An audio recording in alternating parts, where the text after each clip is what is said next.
Hey, what's the word?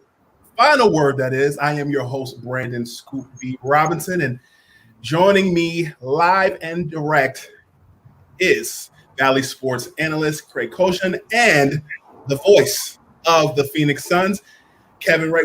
Sirs, welcome to today's show. Good to be here. Yes, sir. Good to be here, Scoop. Yes, sir. And the news today, the Milwaukee Bucks have evened the series with the Phoenix Suns after last night's win. The story goes, tied, moving in the right direction, going into Game 5. Craig, how you feeling? Well, we're feeling pretty good up here in Wisconsin. That's for sure. I mean, both teams have done exactly what they're supposed to do, and that's hold the home court so far.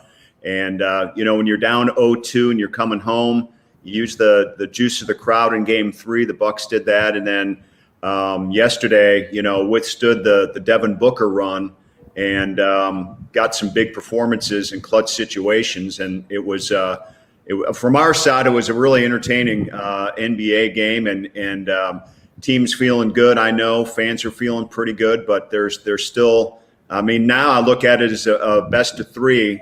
Someone's got to. Well, if the Bucks win it anyway, they have to win a game on the road. That's obvious. The Suns don't necessarily have to do that, but I think overall we're feeling pretty good. Sir Ray, how you feeling the morning after? Well, as you might imagine, kind of feeling the way I'm sure Craig and the Bucks fans did after the first two games. You're down a little bit, but as he said, both teams holding serve at home. Both teams have proven in this postseason run that they are dominant teams at home. And I think that was the message that Monty Williams was trying to send home to his team last night after, coming up short in a game that they led almost the entire way and trying to get through that disappointment of the loss, how close they were to taking a 3-1 series lead, but reminding them they've got home court advantage for a reason. And now it's a matter of, going home and handling your business. Handling your business. Series tied 2-2. It's actually, for those tardy to the party, the first NBA Finals in league history to feature three different players with a 40-point game. Giannis did it twice in the back-to-back contest, and then Chris Middleton, the hero of last night's game. I don't know, hero, but then Giannis was the hero with the block. That's the SportsCenter highlight. But Chris Middleton and Devin Booker added their names to that list in Game 4 last night. When you look at Chris Middleton and what he did last night, 40.6 rebounds, does it surprise you? Because the Groundhog found his shot last night. Craig, I'll start with you. Well, I mean, it doesn't surprise me because he's capable of doing it. I think because Chris does things like this, puts up games like this when Giannis isn't available to play in the playoffs even, and then on the flip side can have one game 0 for 7 from 3, another game 0 for 9 from 3. Fans either want Chris's 40 or Chris isn't there at all, do something else. Nobody can ever figure out after 8 years where they want to place Chris Middleton. And I think that's nationally, and I think that's locally here at home too. But when he puts up numbers like this, he's capable of doing it. Putting up a 40-point game just doesn't happen by accident with anybody. You have to be on an elite level, but he's not on a consistently elite level. And I think if you understand that, you're comfortable with that. But I'm telling you, when he brings it, he's had 5 30-point games in this entire postseason, and the Bucks have won every single game. So if he can get to that 30-point plateau twice in the next 3 games, you'll like your chances with what they're doing offensively with him. And home was his friend. You saw it specifically in the semis against the Brooklyn Nets. He actually addressed that issue with just scoring last night and getting set up shots. Here's what he said following Game 4. We just ran sets that, enabled me to get to my spots. And after that, I just got to make reads, whether it's to shoot, whether to find an open guy, Giannis on the roll. It's just reading the defense at that point. Thankfully, I hit some shots. Thankful he hit some shots in the win last night. Devin Booker, on the other hand. Mr. Ray, You covering the Phoenix Suns, seeing Devin Booker drop a crazy stat line last night. Are you disappointed? Is it a waste? 42 points, 2 assists last night. Yeah, I mean, I think you'd be lying if you said otherwise. And anybody that knows Devin, his post game comments were spot on. Is like I could care less about scoring 42 because it didn't happen in a win. Same thing the other night when he struggled, had his worst shooting game, of the season. And he said, I don't care. We lost the game. That's just the way this guy is wired. And it's unfortunate that the Suns didn't have one other guy. Now, Jay Crowder has played 2 very solid, consistent games, giving you exactly what you would expect, maybe even a little bit more from Jay Crowder, but just didn't get help from anybody else. And look, I think that the storyline for the last 2 losses with this Suns team has been something completely out of character for them, and that is turning the basketball over. And you could even make the argument going back in game 3, if the Suns take care of the ball, that's they are able to withstand and move past that 4-point deficit and maybe take the lead. Same story last night. Turnovers and second chance points have absolutely destroyed this team's chances of winning the last 2 games. And it doesn't matter whether Book puts up 42, 50, and Monty said it last night. Unless we start valuing the basketball, we're going to be in a hard spot. Turnovers were their Achilles heel. The first 2 games, it was like a game of hot potato or hacky sack. They were just all flowing. Chris Paul, I read a stat line last night in the last 3 games, 15 turnovers, I believe it was. When you look at that on the defensive side, Craig, do the Bucks have Chris Paul's number where they want him?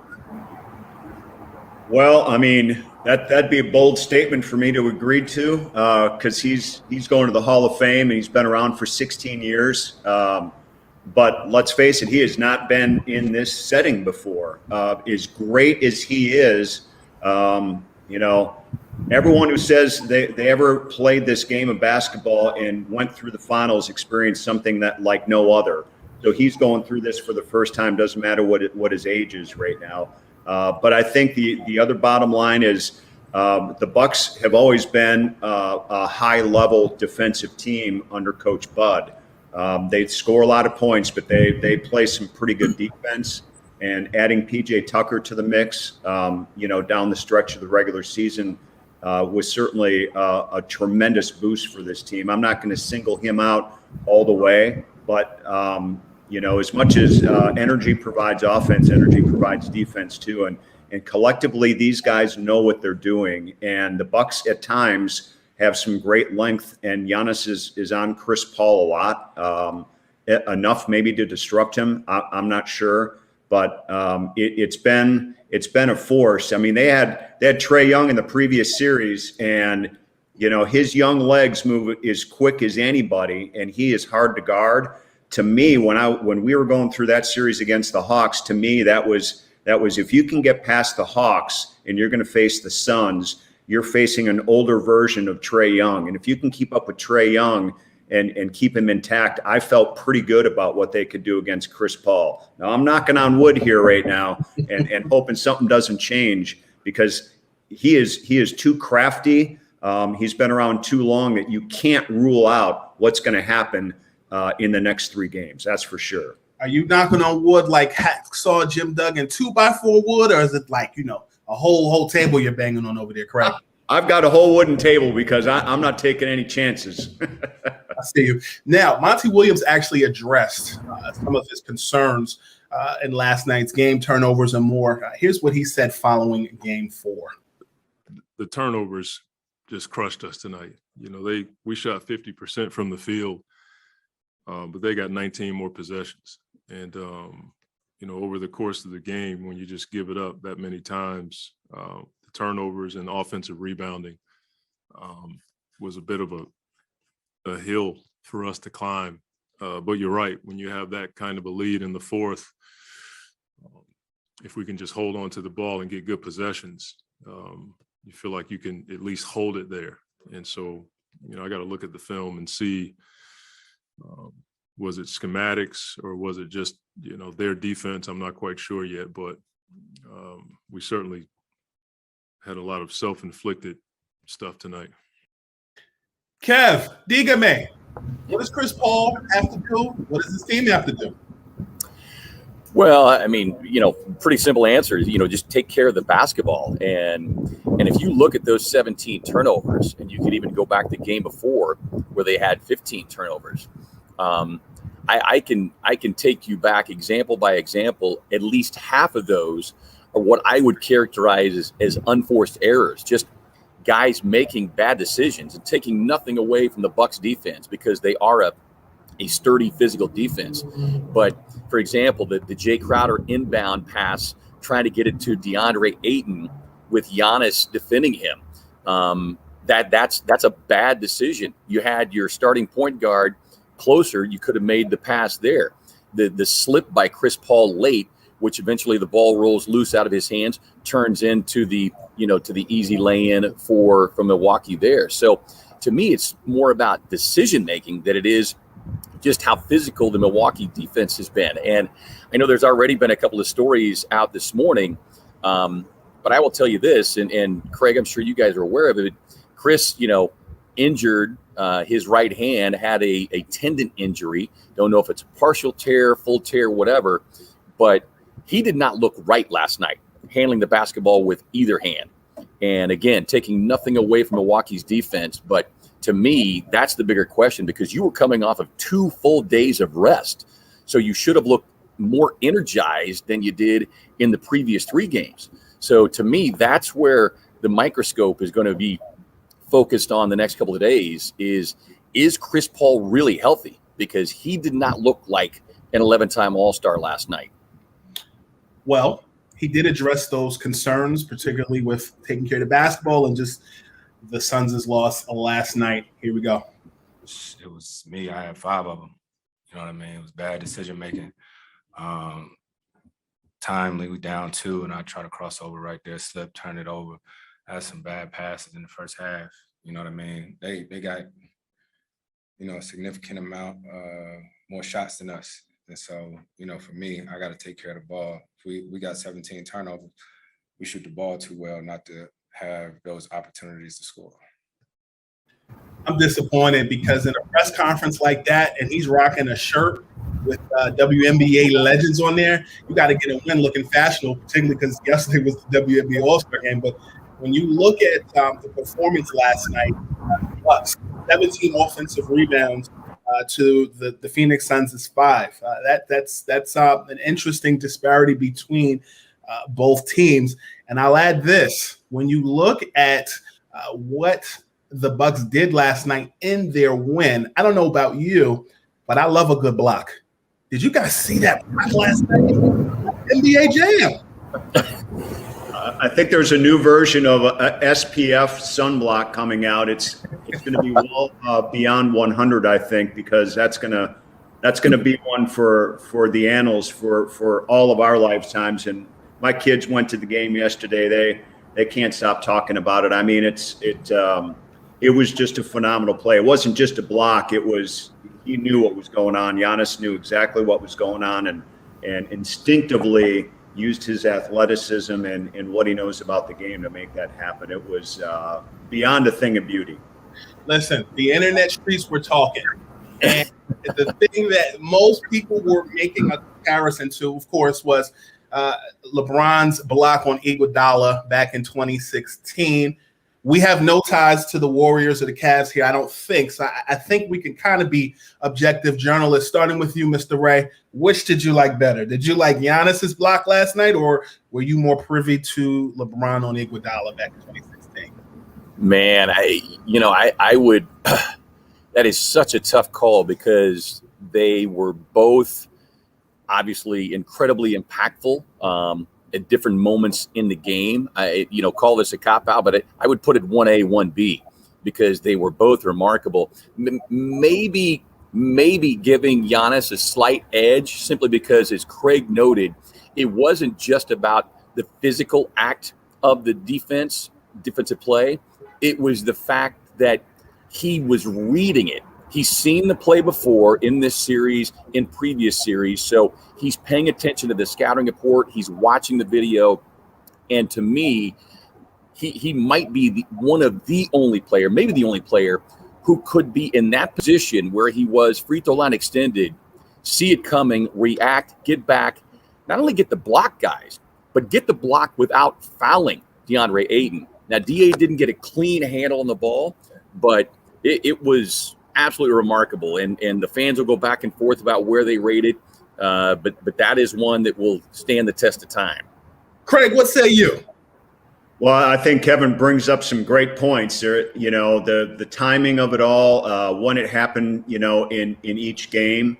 But, you know, Giannis had a chase down block like that in game one on you know, when he was playing on that bum knee. So to me, he's already done what LeBron can do. He's done it several times, but I mean, to do it in the finals, at least there's proof out there, you know, run that highlight as well. I mean, his defense has just been really good overall, but I'll still buy into just knowing what was happening on that play. I mean, LeBron's block was, you know, it was on a chase out, and, you know, believe me, that's one of the greatest blocks ever. But it's hard to say which one's which, but I give Giannis the nod only because of he has been through that situation in this series and had a good idea what was happening. And I'm not sure if he even watched the ball. I think he even said post game, I just knew where the ball was going to be. I watched my defender. I knew what they were running, and he made the play. You didn't ask me, but I'm going to ask myself. I'll ask you, what do you think? I will tell You're the host. You get to, Scoop. Listen. At the end of the day, if Giannis and his block is mentioned in a rap song, he has a chance. I don't know if you guys know, but Nicki Minaj mentioned that block in one of his rap songs, or one of her rap songs, pardon me, when she referred to LeBron blocking Iguodala. So if Giannis gets that mentioned in a rap song, I think he may have a chance with the great one in LeBron. Well, James. you just set the music industry on fire. I'm sure whether it's in Milwaukee or somewhere. By the end of the day, there will be a rap song with it. There you go. Now, Coach Bud and Pat Connaughton actually reacted to Giannis's big block last night. Here's what they said. Yeah, I mean, you know, their connection in the pick and roll game, their ability to make plays is very good. And Giannis just made a spectacular block, a spectacular play. His ability to cover ground and get to that point, get to the top. You know, that's an NBA Finals special moment right there. And we're going to need more of them. You know, his impact on the game on both ends of the court. It's a big time block. You know, that's what he's. In my opinion, the best block of all time. You know, obviously we're a little biased, and you can talk about the LeBron block as well. But as far as a block where he was covering the pick and roll, he had to judge where the pass was, where Ayton was catching it and trying to dunk it above the box. It's about as impressive as you can get. Block party, sun block. I hit the hit stick on third down on Madden, and it's all over the place. Now, I'm getting something in my ear. I'm told that we have a special graphic. My sources are telling me, the degree-free NBA hero blocking. That's kind of cool. I got to give a shout out to Saul Bookman for bringing that graphic up. I like. You guys Sir blocks a lot. I mean, yeah. I like it. So look, $1 million question. What should we be paying attention to? Because I feel like the Bucks have the momentum going back to Phoenix. Mr. Ray, I'll start with you. What should the Bucks be? Where do we need more contributions going into Game 5? They need to clean this up. well, you're saying what do the Bucks need to do, or what do the Suns? Or rather, the Suns. Excuse me, the Suns. Yeah. What do the Suns need to do? Clean this up. Well, and look, it's, you know, we all become prisoners of the moment. You know, the Suns won the first two games, and you had some national host talking about the Suns being a dynasty. It's the first team to four, not the first team to two.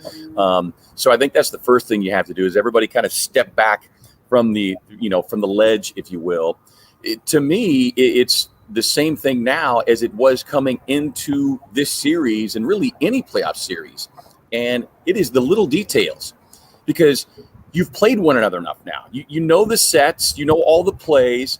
It now comes down to the little details, and the Bucks have won the little detail categories the last 2 games, which is the offensive rebounds, forcing the Suns turnovers. You look at second chance points, points off turnovers alone, the last 2 games, and you could remove the team names away, and you could easily say this team won, because the Bucks won those 2 categories. And to me, that's what it comes down to. You shoot 50%, but you give them 19 extra possessions.